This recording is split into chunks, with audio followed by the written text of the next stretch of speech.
Ya, Malaysia memang lebih maju daripada kita. Kita tidak usah malu untuk mengatakan semua ini. Memang inilah faktanya. Assalamualaikum warahmatullahi wabarakatuh. Kembali lagi di channel saya Arman CN. Semoga teman-teman selalu diberikan kesehatan oleh Allah Subhanahu wa taala, dilancarkan rezekinya dan dipermudahkan urusannya tentunya. Amin amin ya rabbal alamin. Ini geng, ada satu link video yang dikirimkan oleh subscriber saya geng. Videonya yang berjudul "Malu tonton video ini. Kenapa Malaysia lebih maju dan makmur daripada Indonesia? Ternyata titik-titik."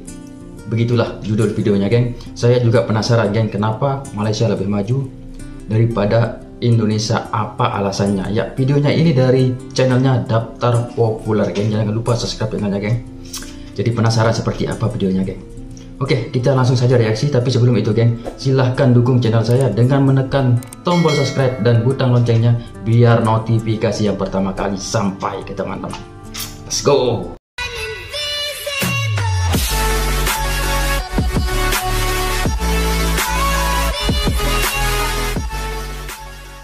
Oke, let's go. Hey Hopo bitch. Yes.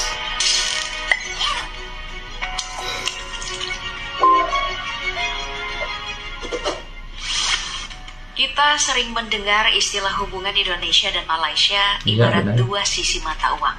Benar, Di satu benar. sisi kedua negara ini saling bersaing, tapi di sisi lain sebenarnya saling membutuhkan satu sama lain. Ya, Kamu mungkin sering mendengar perkembangan kedua negara ini yang bertumbuh pesat dibandingkan negara berkembang lainnya. Katanya, Indonesia dan Malaysia terus bergerak menuju sebagai negara maju. Mungkin banyak dari kalian yang penasaran, di antara keduanya, siapa ya yang lebih unggul dan lebih maju? Mari Oke, kita lihat. bagaimana kalau kita bahas itu? Mesti diingat, tujuan kita bukan untuk melihat siapa yang menang dan siapa yang kalah, tapi siapa yang harus berbenah. iya benar. Ini bukan video pembanding geng. Seperti yang Daftar Populer, siapa yang harus Kita berbenah. bahas dari segi ekonomi dulu.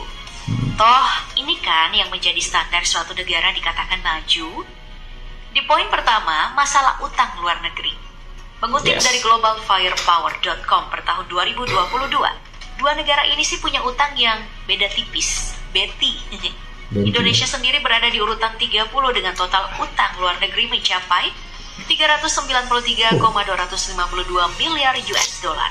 Sementara Malaysia ada di urutan 34 dengan total utang luar negeri mencapai 224,596 miliar US dollar.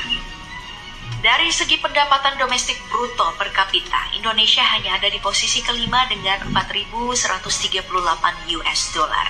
Sementara Malaysia ada di urutan ketiga dengan PDB 11.414 US dollar. Tingkat pengangguran kita juga di bawah Malaysia. Di Malaysia tingkat pengangguran hanya 3,60%. Sementara Indonesia berada di angka 5,83%. Beda-beda tipis Dalam ya. hal ekspor dan impor komoditas, kinerja kedua negara pada tahun 2022 ini sangat baik. Antara Malaysia dan Indonesia sama-sama mengalami surplus. Ekspor Indonesia naik sebesar 3,11%, sementara total impornya naik sebesar 3,52%. impor. Malaysia juga mencetak kenaikan di mana nilai ekspornya sebesar 10,4% dan impor 14%. Unggul geng, unggul. Lalu di cadangan minyak, Indonesia tetap kalah dari Malaysia. Benar-benar. Tercatat Indonesia hanya punya 3,31 miliar barel. Sementara Malaysia masih memiliki cadangan minyak sebesar 3,60 miliar barel. Banyak itu geng, bukan cadangan yang sedikit. Kalau kita bicara tentang perusahaan besar, yang sering menjadi sorotan adalah produksi minyak mentah. Petronas nyatanya mampu. Ini pasti unggul ya, Petronas pasti unggul. Walaupun saya belum mendengar berita dari Daftar Populer ini, saya yakin Petronas lebih unggul. Karena sekarang Petronas sedang tinggi-tingginya geng, sedang naik-naiknya Petronas ini. Keren. Kita lihat Unggul saja. jauh dengan memproduksi 813.000 barel per harinya. Ya. Sementara Pertamina yang hanya memproduksi 445.000 barel per harinya. Nah, yang menarik juga untuk dibicarakan Jauh. adalah anggaran pendapatan belanja negara. atau APBN. Kita tahu bersama, hampir semua negara mengalami guncangan kuat sejak 2020 akibat pandemi. Yes, benar. Indonesia memang tercatat mengalami defisit hingga 6,1%. Tapi itu masih lebih baik dari Malaysia yang mengalami defisit anggaran sebesar 10,1%. Meski defisit yang dialami Malaysia cukup besar, nyatanya kita masih kalah dalam hal produktivitas ekonomi. Ya. Banyak faktor yang menjadi penentu mengapa terjadi perbedaan yang cukup signifikan dari kedua negara ini. Utang luar negeri lebih besar bisa jadi ya, karena negara menggunakan instrumen fisikalnya untuk melindungi rakyat dan ekonomi. Sebagai contoh, jumlah penduduk Indonesia berdasarkan tahun 2022 sebesar 207. Penduduk Indonesia itu sangat-sangat banyak, geng.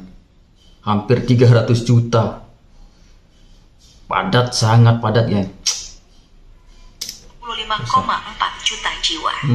Bandingkan dengan jumlah penduduk Malaysia yang hanya 32,7 juta jiwa.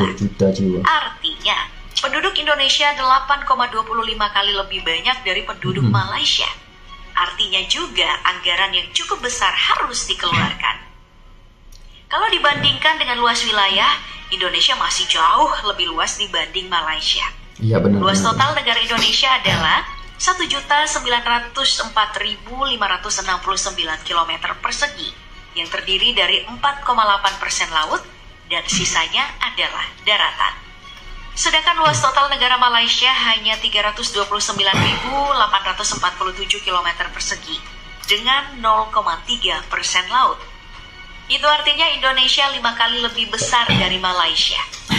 Sangat berpengaruh terhadap sumber daya alamnya, baik hayati dan non-hayati, migas dan non-migas, perikanan, pertanian, perkebunan, dan tambang. Wajar jika Malaysia beberapa kali berkonflik dengan Indonesia dalam hal klaim wilayah. Benar, kan? Menarik juga untuk melihat kedua negara ini dari segi pendidikannya. Hanya saja sulit untuk tidak mengakui kalau Malaysia secara global masih lebih maju. Benar, geng. Benar seperti kata daftar populer nih, geng. Sulit untuk mengakui. Apa salahnya kita akui kalau dia itu lebih sedikit, kan? Apa salahnya? Ini kan fakta, bukannya kita mau merendahkan diri. Tidak, ini fakta. Fakta itu walaupun pahit kita harus buka. Fakta itu kita jangan simpan. Seperti kita nggak usahlah membodohi diri kita sendiri atau menipu kita sendiri. Fakta ya fakta. Titik. Itu.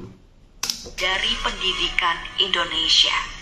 Memang, perguruan tinggi di Indonesia adalah yang terbanyak di ASEAN. Yes. Dengan 3.115 perguruan tinggi, baik itu swasta dan negeri. Berbeda dengan Malaysia, yang hanya memiliki 488 perguruan tinggi. Tapi kenyataannya, hanya 8,5% penduduk Indonesia yang mengenyam pendidikan tinggi. Indonesia juga bahkan tidak masuk dalam 100 top universitas di dunia. Dikutip dari laman topuniversities.com, Universitas Gadjah Mada saja hanya berada di urutan 254. Berbeda dengan Malaysia yang menempatkan Universiti Malaya berada di urutan 65, daftar universitas terbaik di dunia. Tapi, ada satu fakta mengejutkan di Malaysia. Angka putus sekolah di sana cukup tinggi, yakni mencapai 21.316 anak atau sekitar 0,06% dari jumlah. Benar gak ini, geng? Angka putus sekolah di Malaysia sampai 21,316 anak. Benar gak, geng? Kalau salah, mohon maaf ya, geng. Betulkan di kolom komentar. Sedikit lebih banyak ketimbang di Indonesia yang mencapai 75.303 anak atau sekitar 0,03%.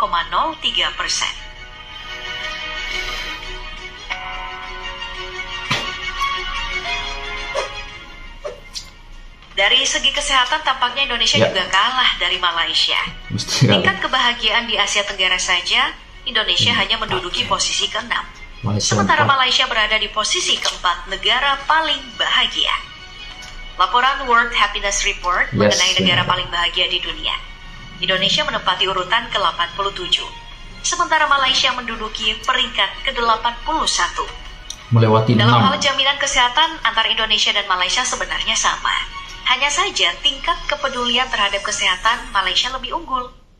Angka harapan hidup saja nih di Malaysia, rata-rata 73,8 tahun. Sementara di Indonesia masih 71,1 tahun. Anggaran kesehatan juga cukup jauh berbeda.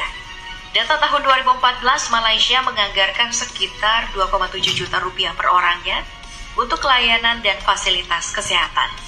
Sementara Indonesia hanya 184.000 rupiah per orangnya. Dalam hal rasio dokter dengan jumlah penduduk, Indonesia juga terendah kedua di Asia Tenggara. Rasionya untuk 10.000 penduduk, Indonesia hanya punya 4 dokter. Sementara Malaysia untuk 10.000 penduduk, mereka punya 15 dokter. 15 dokter, geng, untuk 10.000 penduduk. Berapa banyak ini dokter, geng? Keren ini, keren. Yes, keren. I see. Lalu bagaimana dalam bidang olahraga? Memang Indonesia lebih unggul di bidang ini. Dalam pencapaian di Olimpiade Tokyo 2020, Indonesia menjadi terbaik kedua di Asia Tenggara dengan total 1 emas, 1 perak, dan 3 perunggu. Malaysia hanya di urutan keempat dengan 1 perak dan 2 perunggu. Di SEA Games 2021, Indonesia juga unggul, berada di urutan ketiga dengan raihan 69 emas, 91 perak, dan 81 perunggu. Sementara Malaysia ada di urutan ke-6 dengan raihan 39 emas, 45 perak, dan 90 perunggu. Untuk Asian Games 2018, Indonesia punya catatan yang sangat baik. Berada di urutan 4 dengan total 31 emas, 24 perak, dan 43 perunggu. Malaysia sendiri hanya berada di urutan 14 dengan 7 emas, 13 perak, dan 16 perunggu. Nah, dari semua yang kita bahas, tanpa sadar kita mulai tertinggal dari Malaysia dalam banyak aspek, kan? Benar. Nah, sekarang pertanyaan besarnya, apakah ini bisa menjadi motivasi kita untuk berbenah atau tidak? Ya, ini poin dari video ini, geng. Motivasi kita untuk berbenah itulah poinnya, bukan membanding-bandingkannya, geng. Iya, geng, itulah videonya dari channelnya Daftar Populer, geng. Wah, keren videonya, geng. Semua keunggulannya diperolehi oleh Malaysia, apalagi tadi masalah kesehatan dokternya itu lebih banyak dari Indonesia, ada mungkin 15 per 10.000 penduduk, dan universitasnya pokoknya lebih unggul dari segi, cuman yang sedikit menang tadi Indonesia itu di SEA Games itu mungkin sedikit lah, tapi yang lainnya itu semuanya Malaysia lebih unggul. Saya tidak akan perlu malu dan kita pun tidak perlu malu. Apa yang sudah menjadi fakta lebih baik itu kita ucapkan, kita sebut saja, walaupun pahit adanya. Memang saudara kita di sebelah atau tetangga kita Malaysia itu memang lebih maju dari kita. Kita mesti akui walaupun pahit. Bukan kita mau membanding-bandingkan, geng, tapi kita harus melihat mereka agar kita bisa berbenah untuk mengikuti jejak mereka agar bisa maju seperti mereka. Kita nggak usah malu. Seperti orang Malaysia bilang, ada saya dengar dari satu YouTuber Malaysia, kita jangan menjadi bodoh sombong. Benar nggak? Bodoh sombong. Kurang lebih seperti itu lah, geng. Keren. Oke lah, geng, sampai di sini saja video saya. Kita akan berjumpa lagi seperti biasa di video-video saya yang selanjutnya. Jaga kesehatan teman-teman. Assalamualaikum warahmatullahi wabarakatuh.